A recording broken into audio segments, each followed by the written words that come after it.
Hər vaxtınız xeyir. Bugün çox maraqlı, hətta biraz da mistik görünən bir mövzuya toxunacaq. Sucuk toxum terapiyası.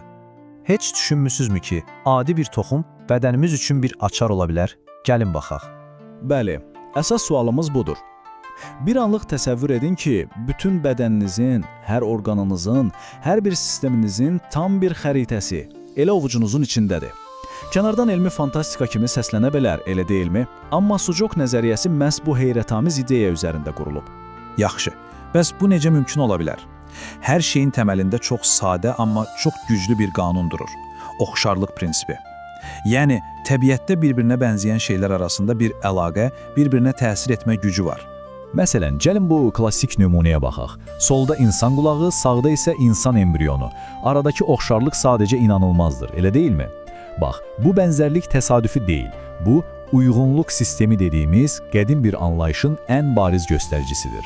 Yaxşı, bəs nədir bu uyğunluq sistemi? Çox sadə dildə desək, bu o deməkdir ki, bədənimizin elə hissələri var ki, məsələn, qulağımız ya da əlimiz, onlar bütün bədənin kiçik bir modelini, yəni xəritəsini özündə daşıyır. Sanki sağlamlığımız üçün bir uzaqdan idarə etmə pultu kimidir. İndi isə gələk əsas məsələyə.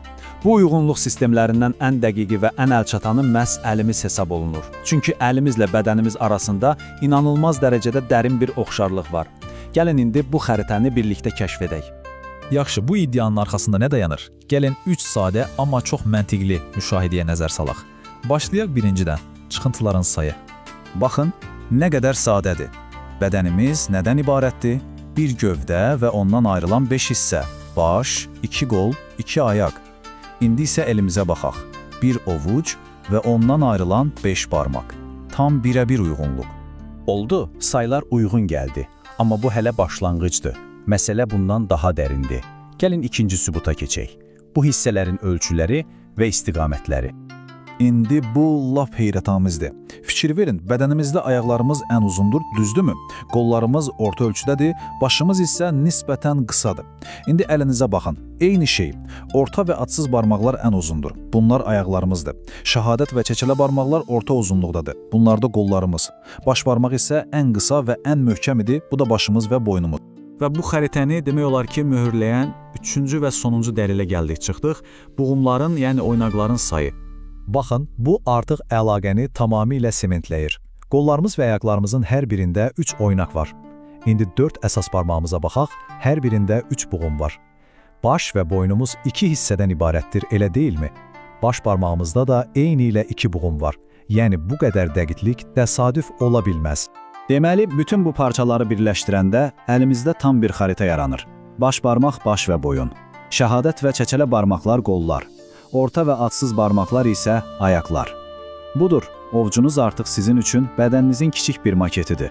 Yaxşı, əla. Əlimizdə bir xəritə var. Bəs indi nə edək? Bu xəritədən necə istifadə edə bilərik? Bax, elə bu məqamda təbiətin balaca, amma çox güclü köməkçiləri, yəni toxumlar işə qarışır.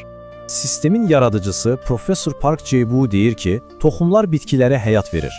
Bu da o deməkdir ki, onların içində gizli, amma çox böyük bir enerji var. Yəni məntiq budur. Əgər bir şey yeni bir həyat yarada bilirsə, deməli onun içində inanılmaz bir həyat enerjisi var. Yaxşı, bəs bu balaca toxumlar nə edir? Nəzəriyyəyə görə onlar 2 cür işləyir. Birincisi çox sadə, həmin aktiv nöqtəyə toxunaraq onu mexaniki olaraq stimullaşdırır. Amma ikincisi daha maraqlıdır. İnanılır ki, toxumlar həm də bioloji olaraq təsir edir. Sanki balaca bir enerji batareyası kimidir. Özündəki həyat enerjisini bədənə verir, bədəndəki xəstəlik enerjisini isə özünə çəkir. Belə bir təbii enerji mübadiləsi gedir. Gəlin indi nəzəriyyədən praktikaya keçək. Bütün bunları özümüz necə tətbiq edə bilərik? Görəcəksiniz ki, proses həqiqətən də çox sadədir. Cəmi 3 addım var. Birinci, nöqtəni tapın. Xəritədən istifadə edərək əlinizdə lazımi yeri tapırsınız və barmağınızla yavaşca bastırıb ən həssas, ən ağrılı yeri axtarırsınız. Həmin o ay dediyiniz nöqtəni. İkinci, toxumu seçin. Fərqli toxumların fərqli təsirləri olduğu deyilsə də, başlamaq üçün evdə olan hər hansı bir toxum, məsələn bir istiot dənəsi də işə yarayar. Və üçüncü, tətbiq edin. Toxumu həmin ağrılı nöqtənin üstünə qoyub adi bir leykoplastrla bərkidirsiniz. Vəssalam. Baxın, bu şəkildə də aydın görünür. Bir toxum ya da bəzən bir neçə toxum ard-arda düzülür, həmin o nöqtəyə qoyulur və adi lentlə bərkidilir. Bütün prosesin yekunu bax bu sadə hərəkətdir. Yəni yekun olaraq əsas fikir budur. Bədənimiz özü üçün təbiətin ən sadə qanunlarından olan oxşarlıq prinsipi əsasında bir növ pult yaradıb və bu pult elə ovcumuzun içindədir. Və bu da bizi çox maraqlı bir suala gətirib çıxarır. Əgər bədənimizin sistemlərinin xəritəsi həqiqətən də elə əllərimizin içindədirsə, görəsən, hələ kəşf etmədiyimiz, fərqinə varmadığımız daha nə qədər belə gizli əlaqələr var, həm özümüzdə, həm də ətrafımızdakı təbiətdə. Doğrudan da bu barədə düşünməyə dəyər.